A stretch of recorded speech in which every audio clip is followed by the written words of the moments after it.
Going to call the Board of Commissioners meeting and Salary Board to order. And we will begin with the Salary Board and a roll call, please, Katya. Commissioner Niederer. I am here. Commissioner Fashi. I'm here. Commissioner Eichelberger. Present. This is the point on the agenda where we open it up to public comment. If there's any comments regarding the Salary Board or actions. What's wrong? No, she just needs to finish the attendance. Oh, I'm sorry. No, I'm sorry. No. No comment. No, No, I'm sorry. For me. Oh, sorry. Thank you. I'm here. All right, we are now at the point on the agenda for public comment. If there's anyone here on public comment regarding salary board items, if not, we'll move into the approval of the minutes of the meeting of January 28th. Someone like to make a motion on that regard?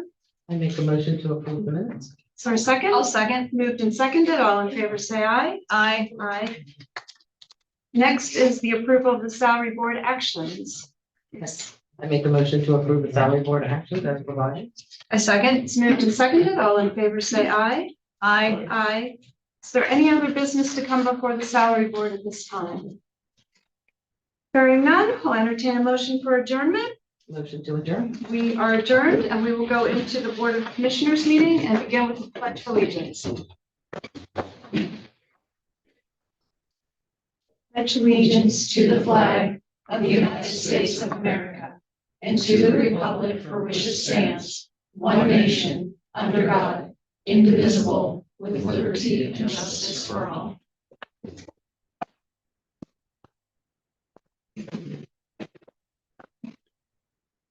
We'll call this meeting to order and begin with the roll call, please. Commissioner Niederer. I am here. Commissioner Fashi. I'm here. Commissioner Eichelberger.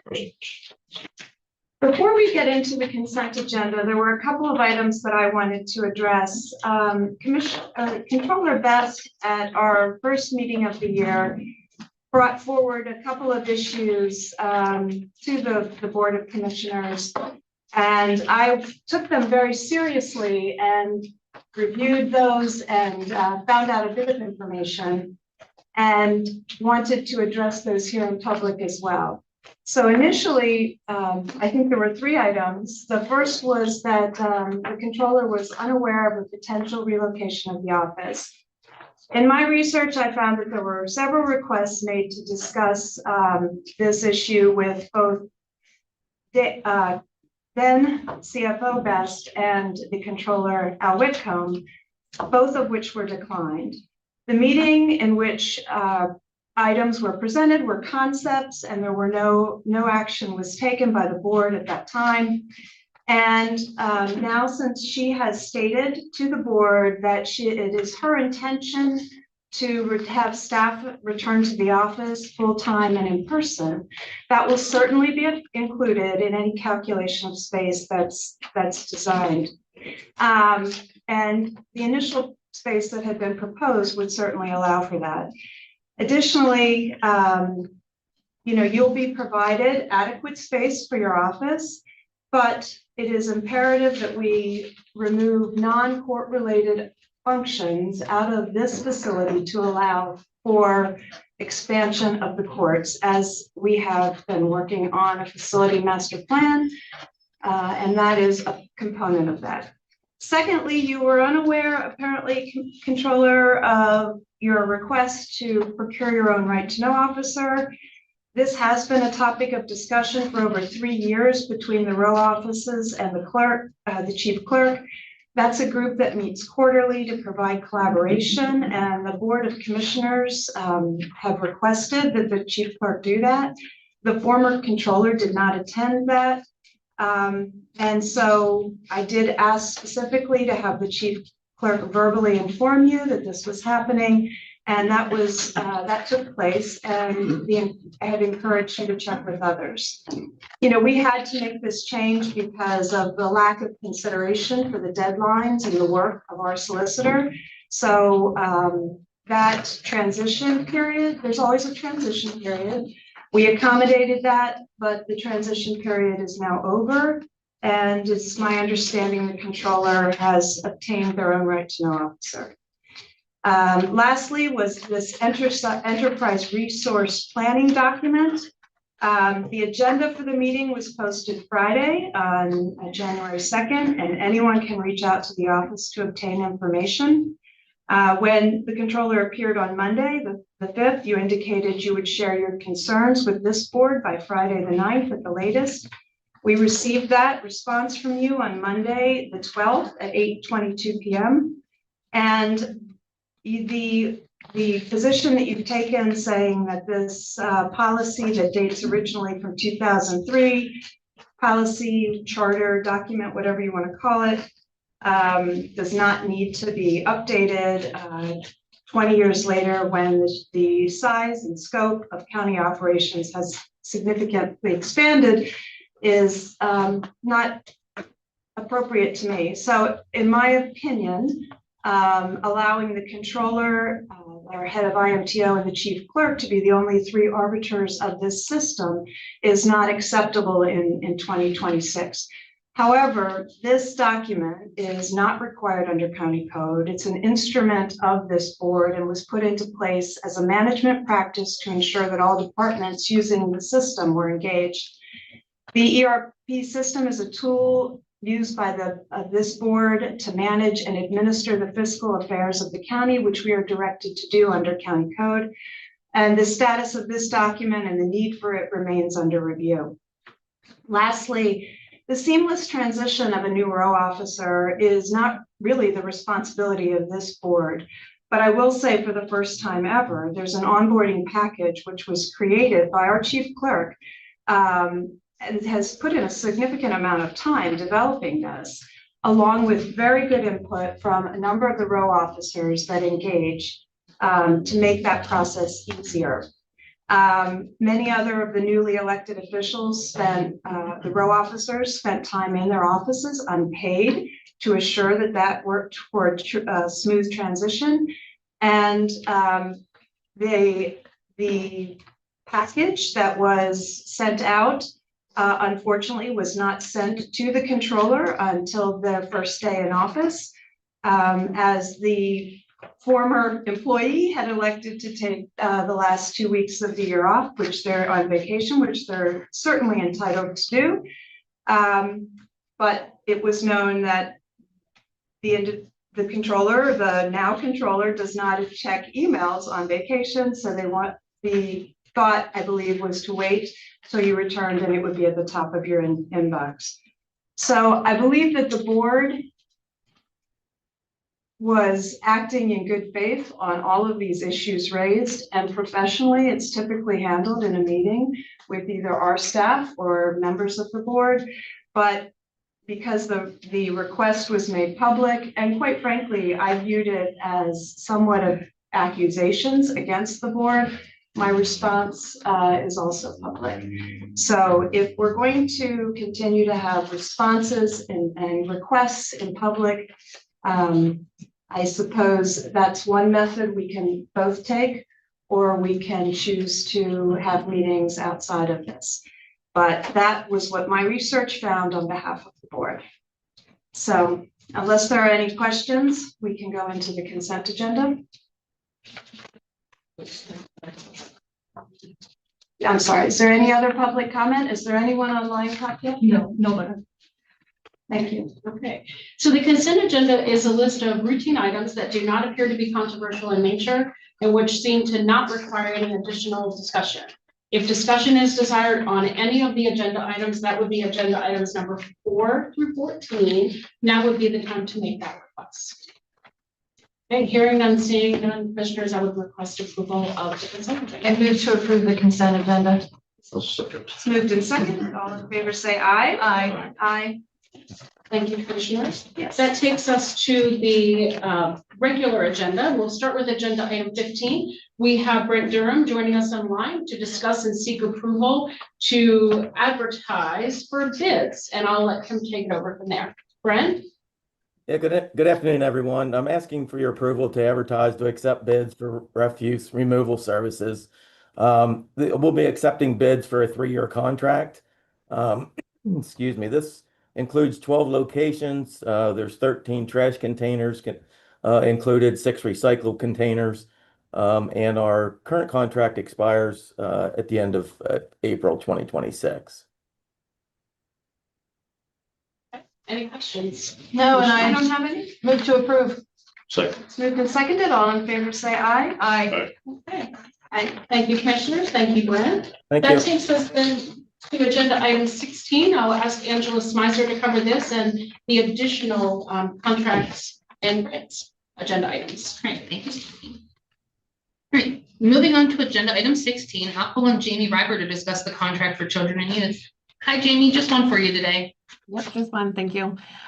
This is for CSI Corporate Security and Investigations Incorporated. This is a company that several other children and youth agencies across the state have started to utilize for transportation and location services, finding runaway youth, maybe some family members that we can't find in order to meet our family finding requirements. And then also transportation for some of the more difficult youth, behavioral health youth, maybe ones that don't necessarily rise to the level of having the sheriff's department involved, or when the sheriff's department is not able to assist us in transportation, we could utilize this service. It will be on an as-needed basis. And obviously with this being the first time we're utilizing them, we are going to be monitoring it, the use of it closely. Any questions? No, I move to approve. Second. It's moved and seconded. All in favor, say aye. Aye. Aye. Thank you, Thank you. Jamie. Excuse me. That takes us to agenda item 17, and I will call on Stacy Snyder to discuss a grant agreement with.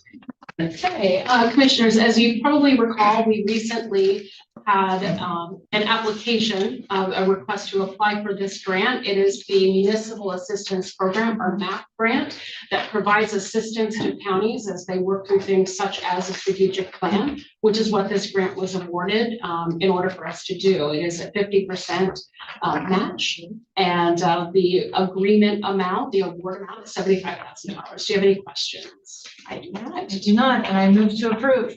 Second. Moved and seconded. All in favor, say aye. Aye. Aye. Right, thank you, Stephanie. That takes us to agenda item 18, and I will call on Justin Smith to discuss the contracts for GIS. Good afternoon, Commissioners. The first contract for Concertec FME for $20,000. This is a annual software maintenance. We've been using FME for a few years now. Concertec was the consultant that helped us set up FME, and that's who the contract is through. FME has really allowed us to automate a lot of data manipulation and moving around, most notably with the new CAMA system. We are taking information from the CAMA system and combining it with our parcel data to then publish on the property map. Secondly, we have an ESRI contract, same thing, annual software maintenance for $42,000. ESRI is really it is the backbone of our GIS enterprise solutions. Everything we do is we're an ESRI shop. Almost every other county in the state is, and we've really built out our solutions and really depend on that. We've split out the cost between departments using the software. The GIS department, $32,000, 911, $8,000, and then planning vector control the rest. Okay. Any questions? No, I move to approve. Second. Moved and seconded. All in favor, say aye. Aye. Aye. Thank you, Justin. Thank you. Great, that takes us to agenda item 19, and I will call on Miranda Melton to discuss the contracts for MHIDD. Good afternoon, Miranda. Good afternoon, Commissioners. I have several contracts for you this afternoon. First, we will start with amendments for our early intervention contracts. The first is Joanne Peters. She provides occupational therapy services for us. We are increasing her contract by $2,000. This is due to her providing additional services. Next is Matico Pediatric Therapies. They provide speech therapy services for us. They are also providing additional services, increasing their contract by $2,748. Nicole Custer provides occupational therapy services for us. Her contract is increasing. She has seen an uptick in the number of clients she is serving. Her increase is for $34,623,000. Then finally for EI amendments is Shannon Sweeney. She provides physical therapy services. She is also providing additional services, increasing her contract $2,775. Moving on to IDD, we have a new contract with Bellow Nurses. We had contracted with them previously. They are now providing a new service for us, respite service, and this is an increase of $8,585. And finally, the last section we have should be amendments for our IDD contracts. These are also increases, both again due to providing additional services. First is for Cumberland County Housing and Redevelopment Authority. This is an increase of $5,717. And finally is Keon Enterprises. They provide transportation services, increasing their contract $3,289. Are there any questions? I have one, Miranda. This MHIDB contract for family support or rent assistance, if I'm understanding this correctly, this helps people pay the rent. Yes, it does. Yeah. Okay, good. All right. Thank you. Any other questions for Marie? And the only thing I would point out, these are for full year contracts. These, some of the MH were 6 months, but these are all for full year. It appears almost, some of them have a bit of a different start date, but it looks like a full year. Yes, these will all end at the end of our fiscal year, which would be June 30th.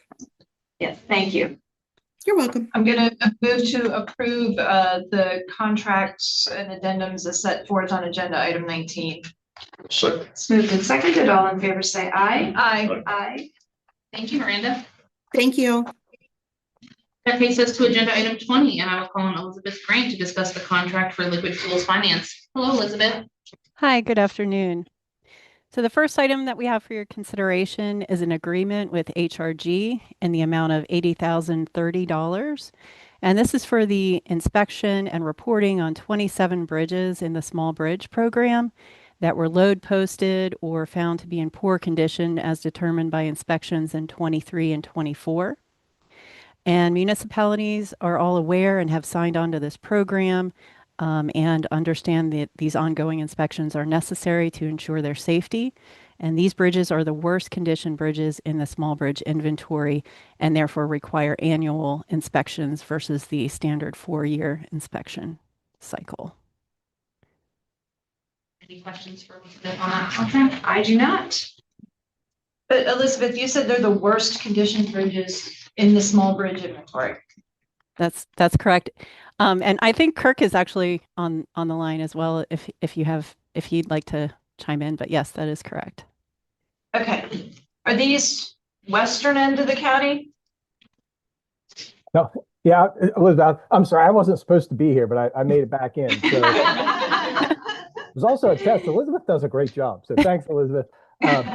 Yeah, Jeannies are spread. They're spread throughout. We have 21 counties in the inventory, so they're spread geographically. I couldn't say that they're clustered in one area or another. Okay. All right. And the reason I ask, I'm not just, creating questions for the sake of it, is, and I was going to bring this up under my commissioner's liaison report, but Monday I was at the Western Council of Governments, and we had a very lengthy discussion about municipal bridges, as well as guardrails, road signs that are really being beaten up by tractor trailer traffic. And so I'm glad that we have this inspection program, and I'm really hoping that we can move forward into helping to prevent some of these things, because, when you're being hit by a truck on a regular basis, right? If you're a bridge that's hit by a truck on a regular basis, or you've got a truck stuck under you, it's a problem, right? In Cook Township, they mentioned that, they've had an entire guardrail wiped out, and then they have to replace it. So I appreciate that we're inspecting them, and that is something I'm really looking at. How can we assist our municipalities and not having to continue to put money into repairing things that I think we could help prevent those damages. Okay, thank you. Someone like to make a motion? I'm going to move to approve. Second. It's moved and seconded. All in favor say aye. Aye. Aye. Right. And then moving on to agenda item 21, we have a contract addendum for planning that I believe Elizabeth is going to discuss as well. Yes, thank you. Yeah, so this is a contract addendum with the contract with Robert C. and Catherine A. Boyce for the installation of agricultural best management practices, stream crossings, and associated stormwater features as part of our countywide action plan implementation. The contract addendum extends the contract through May 31st of 2026 and also is an increase of $7,000 that was necessary to complete the fencing due to a delayed start in the project implementation. And those funds are coming from unexpended funds from our DEP CAP implementation grant. Great, sounds good. I move to approve. Second. It's moved and seconded. All in favor, say aye. Aye. Thank you so much, Elizabeth Thank you. and Kirk. Thank you both. Aye. Great, that takes us to agenda item 22, and I will call on Montana Hartman to discuss the contract for the Proprietary's office. I'm here just to get approval for the Scan Tech contract. Any questions, you have? Just as a reminder, this contract follows up on the capital project that you would have approved at the tail end of last year that I actually filled in to discuss on Juliana's behalf because she was not able to attend the yes. meeting. And so this is, Montana, please correct me if I'm wrong, but this is the huge scanning project to scan I'm just going to call them the basement files. Yes. Correct. So when this project is completed, I believe the office is scanning from a certain point in time. Was that 2019 or 2020 forward? So this is retro. Are you completely caught up? I don't want to give you the wrong year. Can I get that to you in an email? Sure. So, but you are scanning now going forward so that there's not a backlog being developed. Should be. Commissioners, if I can interject, Yes. as of January 1, the Prothonotary office went to mandatory e-filing. Yes. So there should not be paper files except in a very limited number of circumstances. Inmate filings and such, obviously they would not have access to that. So any new filings come in will be done through the e-filing system and therefore should not create a paper file. Okay. And then prior to 2013 what's the status of those files? Are they still in the basement? I think right. I think those years are probably what our Prothonotary would like to get you and email. Okay. Some of those very definitive dates. Okay. Yes. Yes. And then the only other question, Stacy, I think this amount might have been, is this under what was originally approved in the capital? It just seems, I think that may have been rounded. Yes, so Okay. the original was $300,000. This is Slightly different. Okay, thank you. That's it. I don't have any other questions unless someone else does at this time. But the digitization of paper files is a space creator. Yes. Yes, you have a big basement. Thank you. Entertain a motion. I move to approve. Second. Moved and seconded. All in favor, say aye. Aye. Aye. Great, thank you so much. That takes us to agenda item 23, and I will call on Claudia Garner to discuss the contracts and grants for public safety. Hello, Claudia. Hello, everybody. Public safety has quite a few things on the agenda today, so I'll just run right down through them. And if you have any questions, let me know. The first is, excuse me, our contract with Center for Living Forward LLC. This is a not to exceed contract for $15,000. This contract, if you remember, includes 2 wellness sessions per staff member with a licensed and culturally trained clinician. And I emphasize culturally trained clinician at a rate of $110 per session. While the specific and individual results are not shared with us, there is summary trends that are provided to us based on the use of their validated tools that tracks depression, anxiety, and stress. And now that we've had a full year of this program in place, and the sessions, they gave us that report back, and that impact is astounding. We're happy to report that there's been a measurable downward trend in the symptoms reported with the most notable improvement in stress regulation and trauma response, which that includes like irritability, emotional reactivity, and pain triggered by reminders of traumatic events. And that all directly impacts and affects daily functioning and resilience. So this just reaffirms our decision to ask you to renew this contract and continue this program to provide the mental health screenings for our staff, which of course is our most valuable asset. The contract also includes up to 4 training sessions for the entire staff that can address any specific needs that might come out of these sessions. Like if they see a trend in a particular thing that's stressing everyone out, they can hold a training session to help with that. Again, that's not to exceed $15,000, which is not a change in the dollar amount from last year.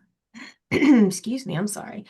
Second on our list is we're asking for your approval to accept the local share account grant agreement known as the LSA grant from the Commonwealth Financing Authority, and that's in the amount of $400,000. Our original grant application was for $1 million to offset the capital project 2024-72 for the mobile communications unit. While it wasn't a full award, I think it's notable that we were the second top highest award amount of all county government approved projects. And we are one of 17 approved for Cumberland County specifically. This grant has a period of performance of December 2025 through June 2028. And again, that amount is $400,000. Let's see, the third thing on our list is we're asking for your approval to enter into a intergovernmental agreement with Dauphin County under the South Central Inter-County Computer Aided Dispatch Network, known as SCI-CAD. And that is with the included charter and governance procedures before you. This is our next step in our partnership with our neighboring county to maximize our resources, minimize cost, and improve efficiency and services to the county residents through our shared CAD system. Much like the existing intergovernmental agreements we already have in place with the region for our phone and radio system, the charter will outline the executive board, the authorities and procedures, and also identifies Dauphin County as the fiduciary county. And lastly is your request for your approval to apply for the Radiological Emergency Response Fund grant. And we are eligible for an amount up to $29,183. This has a performance period of October 25 through June of 27. The RER grant is used to help maintain the comprehensive emergency response plans for the pre-identified areas around the Crane Clean Energy nuclear plant. Expenditures have to contribute to the development and improved emergency response and support. I can't talk today. For our EOC and the hazmat team. As you see in the news, of course, it wasn't expected to be operational until 2028, but they're now looking at 2027, which means all of the counties need to be fully prepared, and this funding will help to offset any of those expenses. So this was unbudgeted for 2026. Unbudgeted revenue and unbudgeted expenses, which relates to item number 7 on your agenda, was the budget resolution to put that funding in place. So we're assuming that we will be awarded that dollar amount, and then also probably within a very short turnaround time coming to you to apply for the next grant cycle as well. I think that opens up late March. And that's all I have, unless you have some questions. I do not. Thank you, Claudia, but I am going to take this moment to thank Senator Rothman and all of our delegation for their support of the LSA. That will be a meaningful impact in the capital project that's needed, and we can't thank them enough. So thank you for bringing it to the agenda here today. And I move to approve. I'll second. It's moved and seconded. All in favor say aye. Aye. Aye. Thank you so much, Claudia. Thank you. That takes us to agenda item 24, and I will call on Justin Miller to discuss the grant application for recycling and waste. Hi, Justin. Hi, good afternoon, everyone. This is the annual Act 101, Section 903 Recycling Coordinator Reimbursement Grant. It's for calendar year 2025. DEP reimburses counties 50% of salary benefits, and eligible expenses such as memberships, conferences. They provide paperwork to fill out, and they have an Excel spreadsheet which calculates an award. And that award is estimated to be $63,068.39. I move to approve. Second. It's moved and seconded. All in favor, say aye. Aye. Aye. Justin, I just wanted to tell you, I had my first constituent thank me for the upcoming paper shredding event. They were really excited. They've been hanging on to it, so Good. they're thank looking you. forward to it. Signups have been really popular. Great, good to hear. Thank you. All right, that takes us to agenda item 25, and I will call on Trevor Beatty to discuss a grant application for the prison and sheriff's office. Hi, Trevor. Good afternoon, everybody. The prison and the sheriff's office are requesting your approval to apply for the Bureau of Justice Assistance Grant in the amount of $130,000 to supplement our hopeful body cam project. You may be asking, didn't we already do this? The answer is yes, but supplemental, this covers funding. This is funding for what the first grant application did not cover. First grant application was hardware only. This will cover the software. So meaningful impact. This in totality, if we get both, the outstanding financial obligation will be $20,000 on a $300,000 project. Wow, that's So, fantastic. fingers crossed. So that's what we'd like for you guys to consider today. And then Trevor, the timeline again, can you remind me of that? We anticipate an answer from the first application next month. Okay. If we're awarded that, then we'll streamline the process. You'll see the capital request and everything like that. If we're awarded that, then we anticipate being able to purchase, acquire, train, implement by the fall. Very good. I'll move to approve. Second. It's moved and seconded. All in favor, say aye. Aye. Thank you, Trevor. All right, and that ends the contracting grant section of the agenda, so I will turn it back over to Lindsay. Thank you, Angela. And that takes us to agenda item 26. I'll call on the warden to discuss and seek approval for a capital project request for the prison. Make the top 25. Good afternoon, Commissioners. The prison is requesting to purchase a new vehicle, a transport van. We currently have two vehicles, one van and one full-size SUV that we are phasing out, and with this project, eliminating an annual insurance obligation. This project is a part of our 10-year plan for 2026, and the total cost of this van is $100,000. Any questions? More than $100,000, it just blows my mind. I know you have a very specialized vehicle that you're purchasing. Will it help make things easier or than the other two that were? The capacity will be more, we'll be able to do more. We also then, with this the configuration of it, we will there sometimes comes that inmates cannot be together with each other and they might have to go to court. So that's 2 trips. Yep. With this new van, we have the ability to put both of them in there because he will be separated from the individual. He's not a big, so that's less trips there. We also envision using this van with our contract that we have with the federal government, with the marshal, to be able to transport those individuals up and back up to the federal building for their court appearances, which, as you well know, we get reimbursed for that. So and the wear and tear, obviously, it's going to be a new vehicle. The other ones are quite old. Right. I Some of them know, are refurbished. I know that the van that you're, replacing was donated to It was. by the sheriff's department. We do take donations. Yeah, is there any other value to the other vehicle that'll be removed? Do you think? No, okay. We work with facilities with that specific question. Should we municipal bid? Can it be reallocated within the county? And based on the quality of it, if you will, we're going to put it for municipal bid and hope to find a happy home somewhere else. Okay, very good. Are there other questions for the warden? One quick question. Yes, sir. I could have asked this before, but in terms of, because the degree of transport, what about the passengers restraint? Because, they're at risk as well. Mm-hmm. And there's unfortunate high profile incident in Baltimore a few years back that led to riots and such due to an accident. that killed a prisoner. So describe for me what kind of safeguards there are. I'm gonna let him have that. So, funny enough, we actually copycatted off of what the sheriffs put in their van last year. So it's from B. Moyer, who is a county approved purchaser, if you will. And it's, there's rows on the left, there's rows on the right, and we can shackle them to the floor. We can handcuff them to the bar, if you will. There's traditional seatbelt methods. Like it's incredibly secure. It really is. There's not a ton of the sheriff's rave about theirs.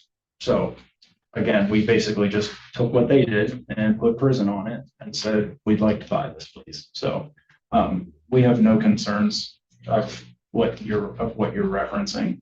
So I don't anticipate that would be an issue. Thank you. Yes, sir. I'm gonna move to approve. It's moved and seconded. All in favor, say aye. Aye. Aye. Thank you. Thank you. Thank you, Gordon. I was getting ready to say Trevor, but also thank you, Trevor, for following up with some of those answers. Thank you, commissioners. That takes us into agenda item 47, and we have Melissa Caminelli here to discuss and seek approval. Last but not least, commissioners, I am requesting approval of the Westlaw Legal Services contract with Thomson Reuters. Total project cost is $553. I wish. That would be a number. Claudia started it. $553,000, 394, whatever. You all can read that. Apparently I can't talk just as bad as Claudia. This is a 5-year contract. The most of the increase is due to the fact that we are going from a 3-year contract to a 5-year contract.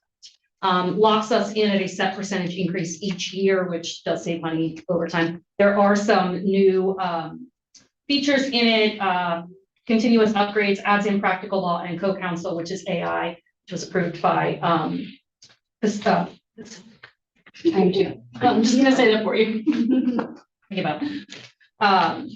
We do cover this. This amount covers all users in Cumberland County government. The court pays the contract for everybody.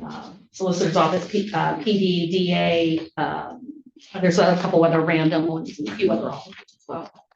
We do get a substantial discount by managing the contract. Yeah, we did this, I can't remember how many years ago. The county was paying a lot more because each department was paying a separate contract, which meant they qualified as a small law firm. By merging them all together, that apparently the more sign-ons you have in your contract, the cheaper it is per sign-on. So this is something we just took on a decade or two ago. I don't know. A long time ago. Any questions from you? Oh, I move to approve. Please don't ask me. I don't know if I can talk to answer them. Pronounced lawyers now, so I'll second that. Moved and seconded. All in favor, say aye. Aye. Thank you, and I'm gonna leave before I say anything else. And thank you, Commissioner. So that takes us then to the Commissioner's liaison reports. Commissioner. Okay. Yes, I had a busy couple of weeks. I attended the CADIC Tourism Committee meeting, and they continue to refine and offer some new opportunities for grants. They will be looking at that quarterly. Attended the America 250 PA kickoff event, which was really well done and fun. And still encourage folks to come check out our bell. Additionally, I attended the YMCA ribbon cutting at the new Aquatic Center, and I participated in an elected officials panel hosted by Harrisburg University's Junior Leadership Committee. And it was a fantastic group of students that were so highly engaged. I think I've received 3 requests for internship from chatting with them. The panel consisted of a school board director, a mayor, the deputy in the state auditor general's office, and who was also a former state rep. So it was a great breadth of knowledge as it relates to government, and the kids were great. We all attended the river rescue tour, and the Capital Area Employment First Coalition Business Champions of Cumberland County. The recipients were Aramark, Beverly Katzman Janitorial Services, Tarnetti's, Wegmans, and Wise Markets. And these organizations were acknowledged because they went above and beyond to be inclusive to people with disabilities, to give them gainful employment in their shops or different stores. And hearing the stories, they really do make such a concerted effort to make sure that they are adapting to what the individuals need, and it was really lovely. We all had participated in the state of the county with the Carlisle Chamber, and Commissioner Fashi and I participated in welcoming some new poll workers. Additionally, as a liaison assignment, the Cumberland County Commission for Women met, and the membership is full. They continue to have people want to be engaged, and they are working their strategic plan focused on women's health, childcare, and local government engagement. They completed the white paper on the findings from the 2 childcare events and are now planning to put that into action with a public-private partnership, which is very exciting. Additionally, the Ag Board met this morning, and we had not a ton on the agenda. There was some typical status updates. That information's available. There was also a draft of the 2026 budget and what will be certified on behalf of the program. It's going to be a great program. We are bringing in a match $1.1 million in federal funding, which is a little unusual, which takes the total up to roughly $5 million in 2026 that will be, with all matches in place, will be used to preserve farms, which is fantastic. And I believe that is it for me. Thank you. Thank you. Commissioner Foster. Well, good afternoon, Cumberland County. I would remind you to use the Cumberland County Library System. And on Friday evening, I will be at the New Cumberland Library for their anniversary celebration. They've got a bit of a fundraiser going on. That's going to be a good time. So on the 28th, I attended the Shippensburg Chamber Mixer, and it was at the casino. And it was at the casino because the casino is doing small table games. But it was good to see everyone. And then the casino talked about how they are considering doing a convention center there at that property. So I thought I was glad to stop by and listen to developments there. February 3rd, Conservation District had its annual meeting at the Penn Township Fire Hall, and all of the partners arrived. So we got to hear from the Game Commission. We got to hear from people that we don't normally get to hear from about the state of conservation in their areas. So that was a really good meeting, enjoyed it. February 6th, the STOP team met. On Monday, the Western COG met, and I'm going to bring 2 things to the board, and I'll start with the one that I talked about with the bridge repairs. So, throughout the county, we have municipalities that are paying over and over again to repair damages done by trucks that are coming through. And they're sometimes trucks that don't, they're not sure where they're going. Sometimes they're trying to make a turn they can't make. Sometimes they're hitting a bridge. Sometimes they're getting in people's yards. But I do have to wonder if as a Board of Commissioner, if we would have any kind of input or influence over this, particularly with local businesses, right? And maybe having a conversation with them would be a good idea, or with trucking companies that go through here, because this is very expensive. And as we know, we have a fund that assists in some of these repairs. The Small Bridge Repair Program is very helpful to our municipalities. Just hate to see us continue to put money at something that just to have it smashed a couple of months later. So that's the first thing out of the Western COG that I think is really important for this county. The next one, I asked about the 2 FPR spills that happened when it was 0 degrees out. And Penn Township, they have to call in DEP, someone has to clean up the road, and that is a mess. And so one of the questions I asked was, when a driver does this, when this happens, when it comes in uncovered and it's spilling all over the road, are you getting money from that driver's insurance company? And so we talked about that briefly, but certainly that needs to be happening. And then the other thing that we talked about, and I have the article here, and Representative Gleim brought this up, is that there is a family that sued for FPRs as a nuisance, and they won in Lock Haven.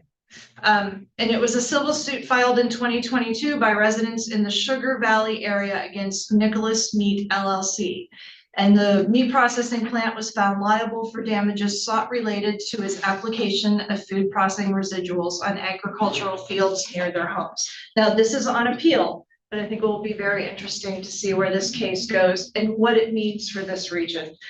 Because we certainly have been working on, you know, our legislature has been working on bills to regulate FPRs, and none of that has come to fruition. But the court could definitely put a halt on this, put a stop to it, or I think really and truly hold a producer of FPRs responsible. And there's a monetary award here.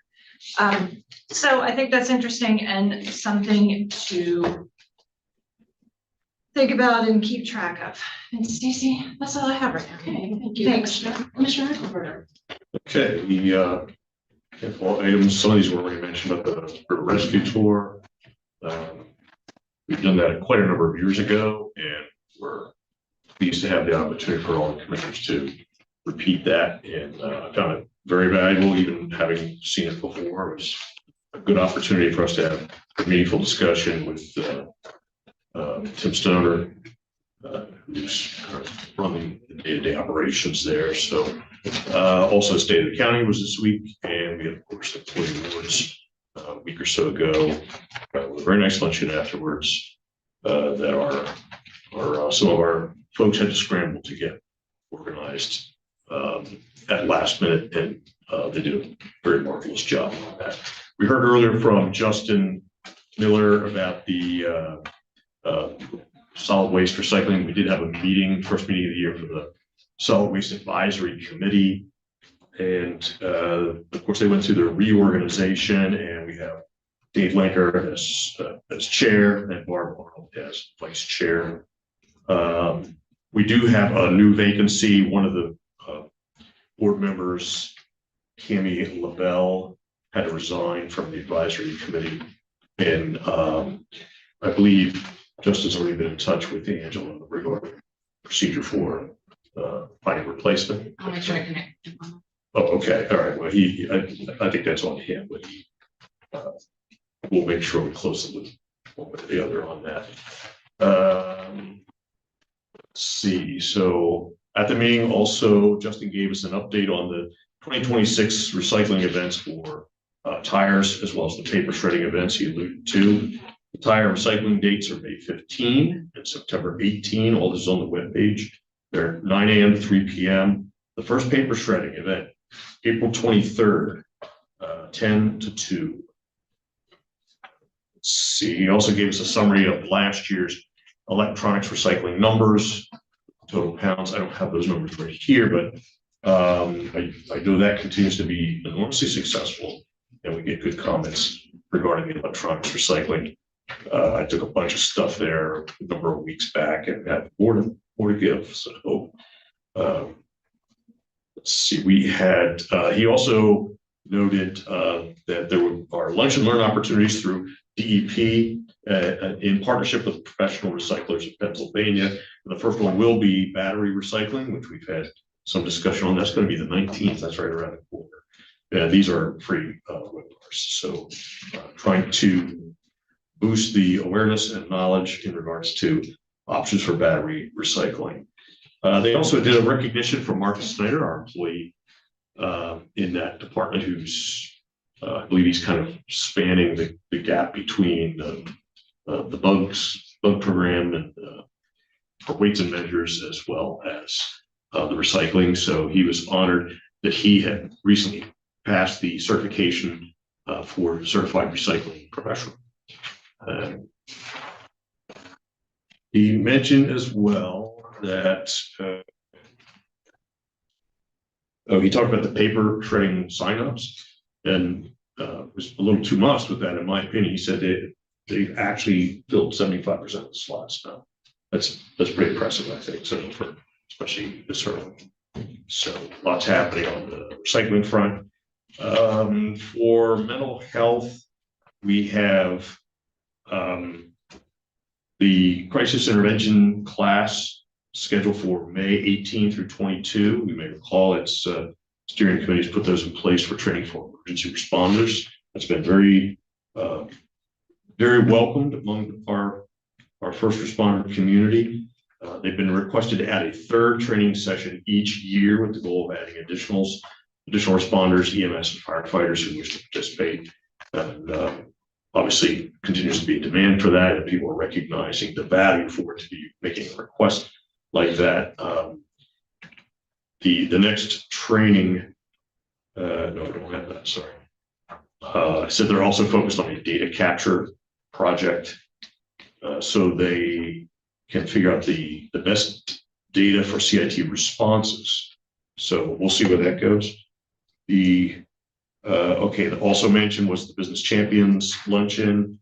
That really was a terrific event held over at the Capital Area Intermediate Unit for employers who are tuned in to the employment needs and opportunities that exist for those with intellectual challenges. And our own Mark Evans emceed a portion of the show and the ceremony involving Cumberland County, and frankly, he did a really wonderful job on it. So kudos to Mark for that. We recognize some really super individuals and organizations. And that event had, I believe for the first time, now this hasn't been done in a while since prior to COVID, we had 5 commissioners from 3 counties there, which is, I think, really reflective.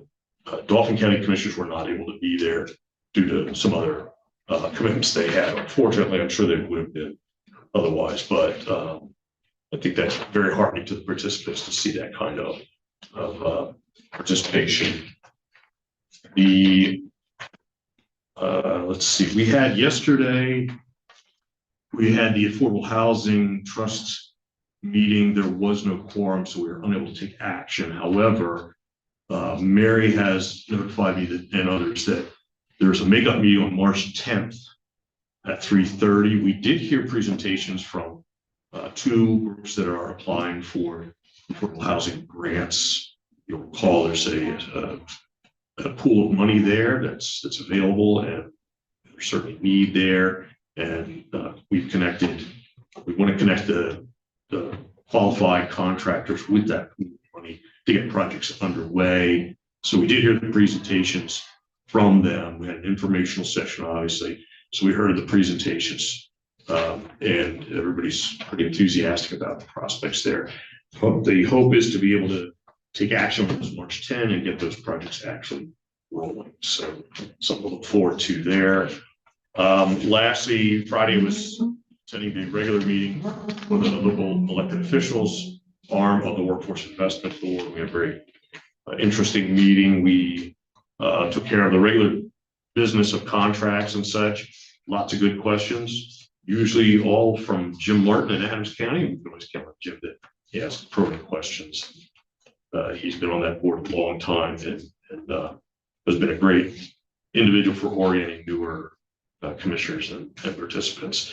I have the executive director's report here. I can circulate that to anybody who would like to have it, but just in summary, he gave us an overview of the pillars of their purpose, as well as a review of the key elements that they've arrived at for their 2025 to 2029 strategic plan.